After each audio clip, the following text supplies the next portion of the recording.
কোন একজন নারী সে হয়তো পর্দা মেনটেন করে না, একটু হিপ হপ স্টাইলে চলাফেরা করে, তো সে ভাবলো যে না, আমি তো অনেক ভুল করে ফেলছি, আমি সংশোধন হব, আমি প্র্যাকটিসিং হতে চাই। তো এখন যখন সে আপনার কাছে আসছে নাসিহাত নেওয়ার জন্য, আপনি যদি বলেন যে তোমার এই করতে হবে, বোরকা ঝুলাইতে হবে, হাত মোজা পা মোজা, পারবে?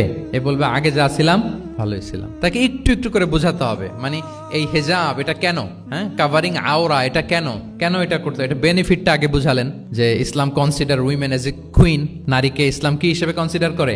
রানী হিসেবে। তো রানীর তো একটা ড্রেস কোড থাকবে, স্পেশাল পোশাক থাকবে, এগুলো বুঝাবেন। সে যাতে একটু নিজেকে গুছিয়ে চলে, শুরুর দিকে আপনি এই বার্তা দিতে পারেন যে একটু গুছিয়ে চলতে হবে। এরপর একটু শালীন পোশাকে যেন সে অভ্যস্ত হয়, এটা বললেন। সে যখন শালীন পোশাকে অভ্যস্ত, তারপরে হেজাবের ফজিলত বললেন, সে যেন হেজাব পরে। যখন সে হেজাব পরে, এরপরে তাকে নেকাবের কথা বললেন। এইভাবে আস্তে আস্তে তাকে বোঝাতে হবে। কিন্তু একবারে যদি সব চাপিয়ে দেন, বলেন তো আওয়াজ করে, সে কি ওটা রিসিভ করতে পারবে?